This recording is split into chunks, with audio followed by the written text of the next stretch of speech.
एक बात सुन लेना, बहुत जोर से जवाब देना, कोई ना बोले, सवाल सिर्फ मुसलमानों से है। ऐ मेरे मुसलमान भाइयों, मुझे एक बात बताओ जोर से, 2 और 2 मिला दिए जाए तो कितने होते हैं? शाबाश। कि अब वोट जज्बात में नहीं दिया जाएगा, अब वोट अकल से दिया जाएगा, अब वोट भाईचारे के लिए दिया जाएगा, अब वोट मोहब्बत का दिया जाएगा, अब वोट अपनी असमत को बचाने का दिया जाएगा।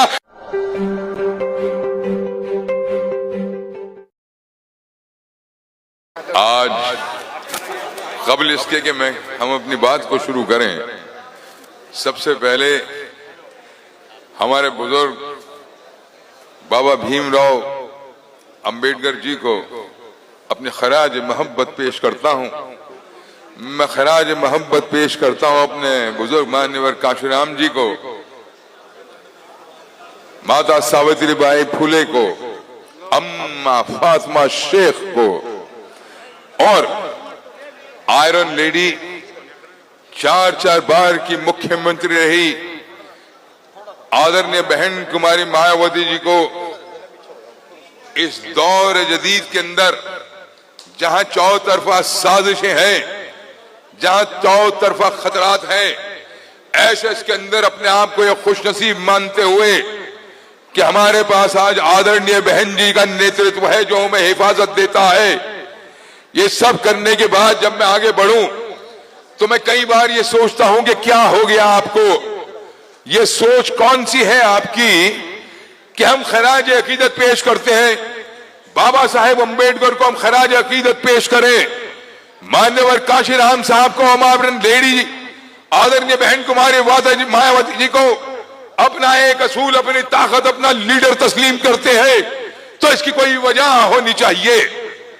मेरे दोस्तों बुजुर्गों, हर चीज की एक वजह होनी चाहिए। कबल इसके मैं अपनी बात करूं, मैं बहुत माफी चाहता हूं। सबसे पहले मैं बहुत स्वागत करता हूं अपनी सहारनपुर की सरजमी पर, इस जमीन पर जिसका रुतबा बड़ा बुलंद है, जहां से आदरणीय बहन कुमारी मायावती जी यहां से चीफ मिनिस्टर रही, एमएलए रही, आपने उनको वोट देकर बड़ी कामयाबियों की बुलंदियों पर पहुंचाया। इस बहुजन आंदोलन को आपने परवान चढ़ाया। इस जमीन पर स्वागत है माननीय मुनकाद अली जी का, जो प्रभारी है हमारे उत्तर प्रदेश के और राष्ट्रीय महासचिव भी है। स्वागत है जनाब विजय सिंह जी का, जो कोऑर्डिनेटर है मुख्य मंडल सहारनपुर के, मेरठ के, और यहां के हमारे आदरणीय रणधीर सिंह बेनीवाल जी का, जो नेशनल कोऑर्डिनेटर है। हमारे भाई, हमारे बाजू जनाब नरेश गौतम जी, कोऑर्डिनेटर जिला सहारनपुर, सरफराज राइन साहब, और यहां पर तशरीफ फरमा मैं देख रहा था मेरे अजीज, मेरे भाई, मेरी जान मेहरबान आलम मुखिया जी, मेरे अजीज, मेरे भाई, मेरी जान मास्टर एहतशाम साहब, पार्षद साहब, और मेरे दोस्तों बुजुर्गों, यहां तशरीफ फरमा रजनीश बंधु जी, हमारे जिला अध्यक्ष, अनिल पार्षद जी मंडल प्रभारी, सरफराज राइन साहब मंडल प्रभारी, हमारे नौजवान रजनीश उजाला जी मंडल प्रभारी, अभी हमें ज्वाइन किया खूबसूरत नौजवान शख्सियत जो दिल के अंदर खिदमत का जज्बा आगे रख के चल रहे हैं, हमारे ठाकुर रोहित राणा साहब, और अब यह भी ज्वाइन किया समाज की खिदमत, जिन्होंने पूरी जिंदगी अब रिटायरमेंट के बाद फिर एक नए जुनून के साथ जनाब नरेश सैनी जी, हमारे मंडल प्रभारी जनेश्वर प्रसाद जी, राजपाल जायसवाल साहब, वेदपाल गौतम जी, रवि सहगल जी, पप्पू पार्षद साहब, इनकलाबी इंसान है मैं जानता हूं, और आज हमारे मेरठ के प्रभारी भी हैं, हमारे सहारनपुर के नरेंद्र गौतम जी, धर्मेंद्र पेगवाल साहब। ये जो धर्मेंद्र पेगवाल है, ये वो बच्चा है जिसकी जितनी तारीफ की जाए उतनी कम। 3 दिन पहले माता जी का स्वर्गवास हो गया, लेकिन इंसानियत और खिदमत का जुनून का आलम ये कि अपने घर में माता जी का स्वर्गवास हो गया, लेकिन उसके बावजूद क्रांति की तरफ बढ़ते हुए कदम रुक के नहीं, आज जलसे में भी अपनी पूरी जिम्मेदारी निभा रहे हैं हमारे पेगवाल साहब, डॉक्टर पेगवाल साहब। और साथ साथ आसिफ अली साहब, नौजवान जो अभी कई सौ आदमियों का काफिला लेकर के आए, भावेंद्र सहगल जी, श्रीपाल जी, हमारे नौजवान जिशान गाड़ा साहब, मांगेराम सैनी जी, सुमित कुमार जी, अमित त्यागी साहब, अजब सिंह सैनी साहब, सुशील जायसवाल जी, कुलदीप बालियान जी आलिशान संचालन कर रहे हैं। हमारे चेयरमैन भी हैं रामपुर के बालियान साहब, राजकुमार गौतम साहब, रतिराम जी, शिवम खेवड़िया जी, हमारे नौजवान बेहट के अध्यक्ष कुलबीर सिंह जी, प्रवीण कुमार साहब, मनीष कंबोज साहब, श्रीमती कमलेश रानी बाटला जी हमारी बहन, और साहब नीरज जाट साहब, रोहतास गुज्जर जी, एस आलम साहब, हमारे पुराने साथी बुजुर्ग बीमार लेकिन जज्बात से अभी भी नौजवान आदरणीय लोधी कुमार जी, मंच पर बैठे हुए मैं शायद नाम भूल गया हूं, तमाम मौजूद हजरात और मेरे दोस्तों बुजुर्गों, मैं तो एहतिशाम पार्षद साहब का नाम मैं ले चुका ऑलरेडी।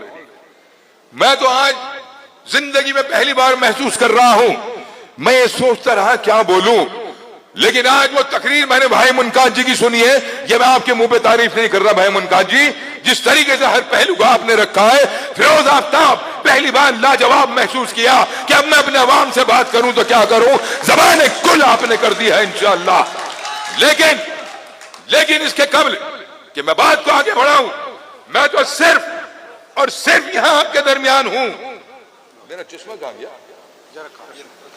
मैं तो सिर्फ और सिर्फ, अगर आप बुरा ना माने तो यहां इसलिए हूं और खास तौर से मुसलमान से खिताब करना चाहता हूं। ऐ मुसलमानों, बातें बाद में होंगी, लेकिन पहले यह समझ लेना जरूरी है कि भाई मुनकाज ने जितनी बातें आपके सामने रखी है, जहां जहां वोट देकर के हमने धोखे खाए हैं, हमने धोखे खाए क्यों, हमारी अकल कहां चली गई थी। इस नारे पर हमारा वोट लिया गया कि ये जवानी कुर्बान भैया तेरे नाम, इसके अंदर मुझे कहीं अकल नहीं लगी, महज जज्बात जरूर लगे, और जज्बात अकल के ऊपर हावी हो जाया करते हैं कि किसी तरीके से इसकी अकल को रोको, अगर अकल चल पड़ी तो क्रांति आ जाएगी।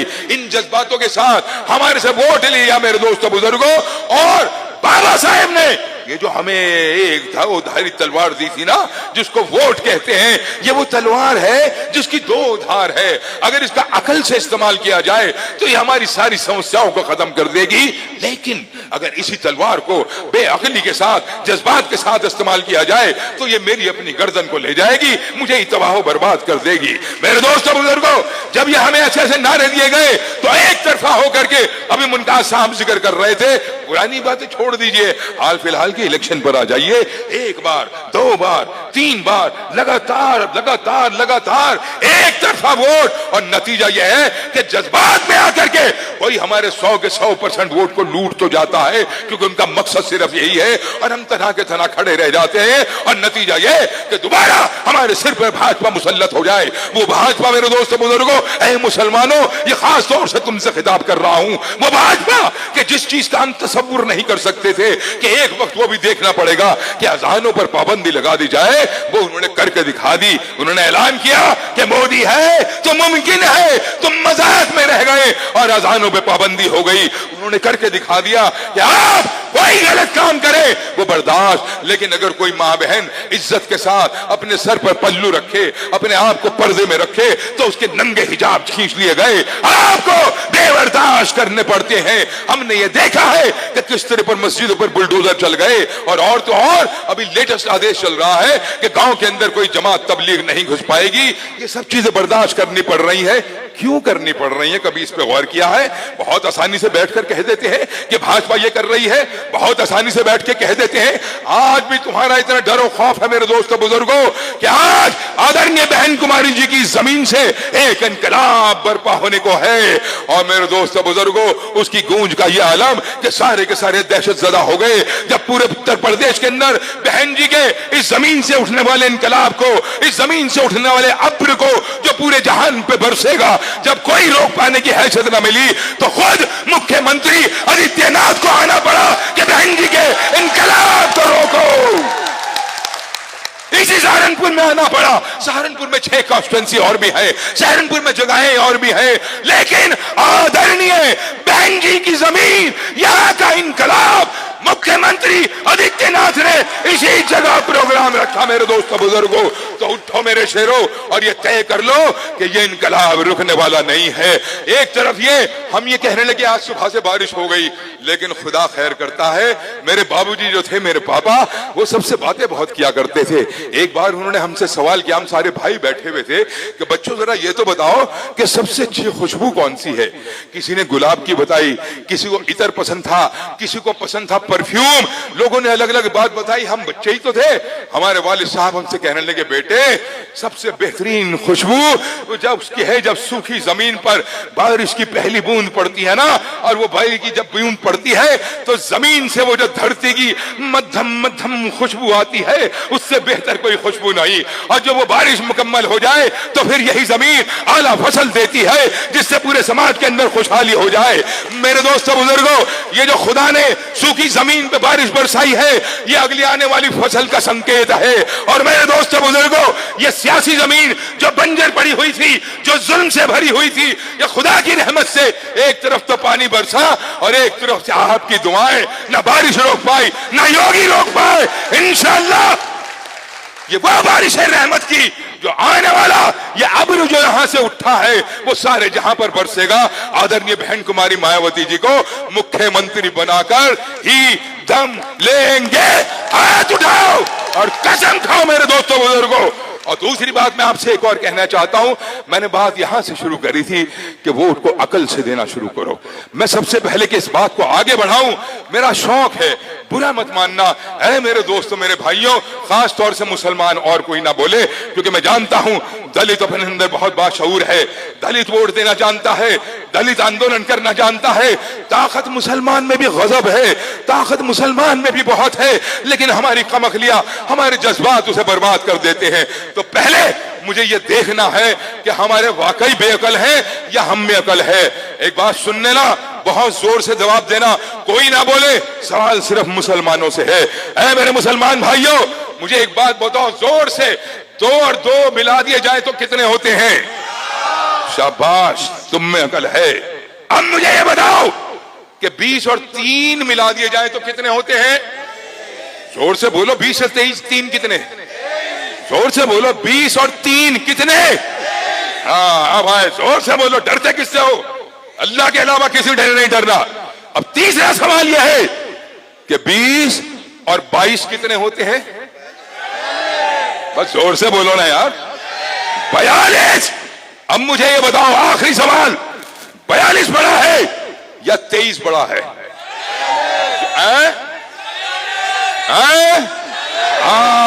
42 बड़ा है। अब मैं आपका सुनना चाहता हूं, मैं कैसे कहूं कि हम कम अकल हैं, कम अकली के अंदर वोट देते हैं। 20% वोट मुसलमान का, मेरे सामने नारा टंगा दिया गया, ये जवान कुर्बान भैया तेरे नाम। इसमें ना अकल थी ना कुछ थी, महज जज्बात थे, और उसके अंदर मैं बहकावे के अंदर आ गया। 20 का 20% वोट मैंने दे दिया, और जिस भैया को वोट दे रहे थे उसका यहां 7% वोट है। उस 7% वोट में से 70% भाजपा को जाता है, उसमें से बचा 2.5-3%। 20% मेरा, 2.5-3% वो, हद की हद पहुंचा 23% पे।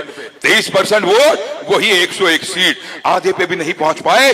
भाजपा को हराने के लिए कम से कम 202 सीटों की जरूरत है, हम आधे पे भी नहीं पहुंच पाए। अब जरा अकल लगाओ, अभी इम्तिहान दिया कि हमें अकल है। 20% मुसलमान, 22% दलित, कितना हुआ? भाई यार तुम में जान नहीं रही क्या? बोल दो जोर से। हाँ 42, 20% ये, 22% दलित, 42%। मोदी पूरे हिंदुस्तान पे 33% पे हुकूमत करता है। 33 बढ़े के 42? अब अगर ये है तो अपने अपने गिरबान के अंदर झांको। खाम खामे मस्जिदों के अंदर नमाज, अल्लाह से अक्ल सलीम मांगनी चाहिए ना, अल्लाह से किरदार मांगना चाहिए। जानते हैं कि हमारे पास फॉर्मूला है, अगर अपने दलित भाई के साथ लग जाए तो 42% वोट बैठता है, भाजपा हार जाएगी। और ये 42% यही नहीं है, जब ये 42% हो जाए तो मेरे दोस्तों बुजुर्गों, अब उसके ऊपर आ जाइए जिसकी बाबू मुमताज जी, रणधीर सिंह जी सब बात कर रहे थे, जिसके लिए बहन कुमारी मायावती जी बात करती हैं, बहुजन समाज। अब मैं आपसे पूछता हूं, अगर हम सिर्फ मुसलमान मुसलमान मुसलमान करें तो कितने 18, 19, 20, 21% है या नहीं? अकल से काम लो, अकल अकल। अगर हम अपने आप को इस लीग से बाहर निकालें, हम ये कहेंगे नहीं हम माइनॉरिटी हैं, हम अकलियत हैं। जब माइनॉरिटी की बात हम करेंगे तो उसमें सिख भी आ जाएंगे, उसमें जैन भी आ जाएंगे, उसमें बौद्ध भी आ जाएंगे, उसमें ईसाई भी आ जाएंगे, उसमें पारसी भी आ जाएंगे। तो ये ग्राफ जो 20% का है ये बढ़ के 25-26% का हो जाएगा।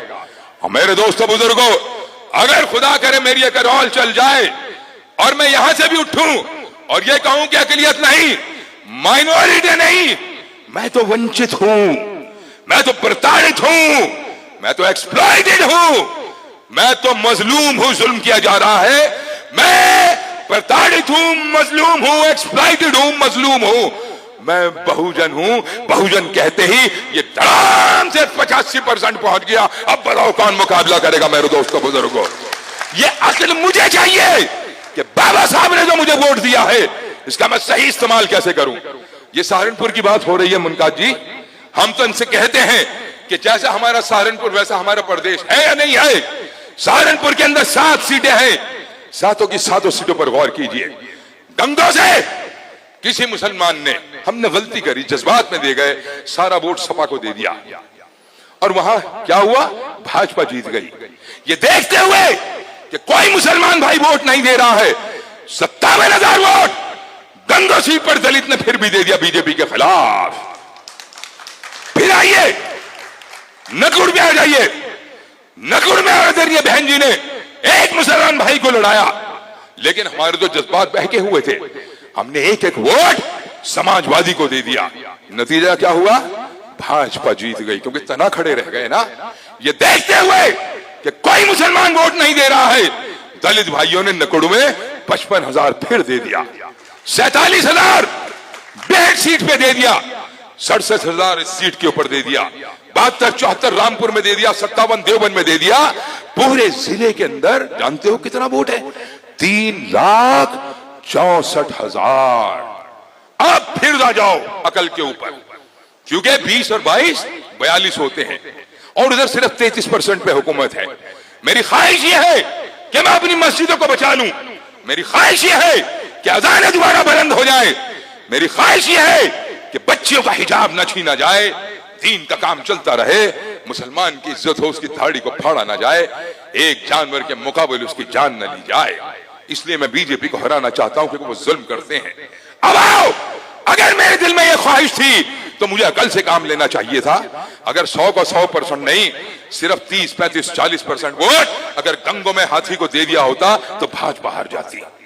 40% वोट नकुड़ के अंदर दलित ने 55,000 वोट दिया है। मुसलमानों सिर्फ 100 का 100 नहीं, 40% दे देते तो भाजपा हार जाती।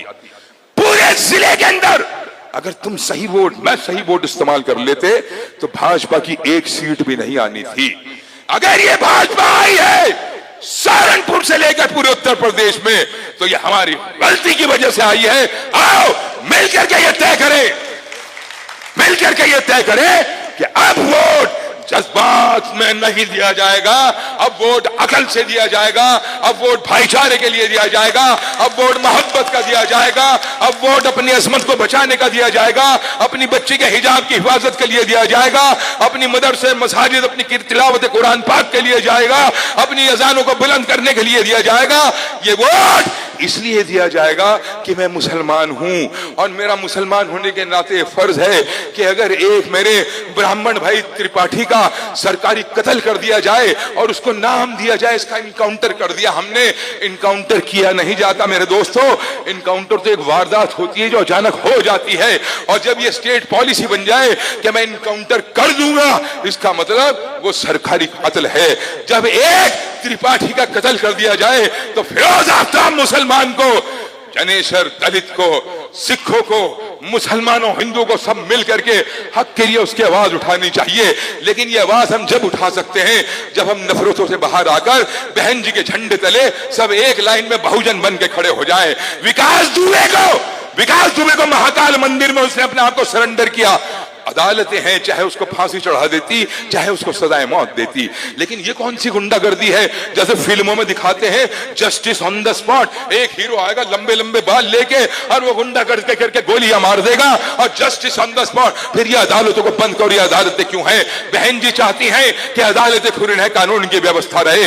फिरोज आफ्ताब उस विकास दुबे के लिए लड़ना चाहता है, फिरोज आफ्ताब उस दलित के लिए लड़ना चाहता है जिसका शादी ब्याह हो और वो घोड़े पर बैठ जाए तो उसे मार दिया जाए। अगर कोई दलित है वो मूछे रख ले तो उसका कत्ल कर दिया जाए। फिरोज आफ्ताब उस बहन के लिए लड़ना चाहता है जो महज अपने घर से इम्तिहान देने के लिए निकले और बीच में उसके ऊपर तेजाब फेंक दिया जाए, उसका बलात्कार कर दिया जाए, उसकी हत्या कर दी जाए। और जब उसके माँ बाप आए कि मेरी बच्ची को इंसाफ मिलना चाहिए, माँ बाप के बिना उसको जो है दाह संस्कार कर दिया जाए। फिरोज आफ्ताब उस किसान के लिए लड़ना चाहता है, चाहे वो जाट हो, गुज्जर हो, चाहे वो हिंदी हो, मुसलमान हो, जिसकी फसलों का जाम नहीं दिया जा रहा, जिसके कट्टे से 5-5 किलो यूरिया डाई चुरा लिया गया और दाम बढ़ा दिए गए। फिरोज आफ्ताब उस अच्छे सच्चे छोटे व्यापारी के लिए लड़ना चाहता है जिसे जीएसटी के अंदर उसे मौत दे दी गई, अपने घर को नहीं चला पा रहा। किसान आत्महत्याएं कर रहे हैं, हमारा छोटा व्यापारी आत्महत्याएं कर रहा है और बड़ा बड़ा सरमाएदार पूरा हिंदुस्तान लूट करके इंग्लैंड अमेरिका में घर ले रहे हैं। मेरे दोस्तों बुजुर्गों, बहन कुमारी मायावती जी के निर्देश अनुसार उनकी लीडरशिप में फिरोज आफ्ताब ये महसूस करता है। और जब मैं महसूस करता हूं अकल हम सब में है, ईमान हम सब में है, तो मेरा मानना यह है कि में सबके जज्बात हैं। फिरोज आफ्ताब ये महसूस करता है कि एक दिन जो इंसान पैदा हुआ उसे एक दिन मरना भी है और मरने के बाद हिंदू हो या मुसलमान सबको यह एहसास है कि रब के सामने जाना है। जब हम अपने रब के सामने जाएं तो हम अपने रब के सामने सुरखरू खड़े हो सकें, हम ये कह सके कि या रब हमने तुझे हमें इंसान बनाया, उस दुनिया में हमने इंसान होने का हक अदा किया है, हमने सच बात करी है, हमने हक बात करी है। एक लेडी जिसका नाम आदरणीय बहन कुमारी मायावती था, उसने तेरे असूल के लिए ना अपना घर बसाया, ना पति ना बच्चे, हमें ही अपना परिवार मान लिया। हमने उस बहन का हक अदा करने की कोशिश करी है, हमने तमाम समाज के लिए हक की लड़ाई लड़ने की कोशिश करी है। इन तमाम उसके साथ बहस लंबी हो जाएगी। आज तो तमाम मायावती जी के निर्देश अनुसार हमारे मुनकास साहब ने, बेनीवाल साहब ने, विजय सिंह जी ने, तमाम टीम ने, नरेश गौतम साहब ने मिलकर के बहन जी के आदेश को सुनाया है कि इस लड़ाई को यहां आप सब लड़िए। गोया चेहरा हमारा रख दिया गया, वरना ये इलेक्शन ये तुम्हारा है, ये तुम्हारा है, ये तुम्हारा है, ये तुम्हारा है, ये इन मेरी माओ बहनों का है। आइए सब मिलकर के लड़े। जैसे बहन जी की जमीन से योगी सैलाब को ना रोक पाए, जैसे मौसम की गड़बड़ी तुम्हारी इस आमद को ना रोक पाया, खुदा ने रहम फरमाया, इसी तरीके से आज जो एक कारवां चला ये सीधा विधानसभा बहन जी को मुख्यमंत्री की शपथ दिलवा करके खत्म होगा। कसम खाओ, हाथ उठा करके नारा लगो, बहुजन समाज पार्टी।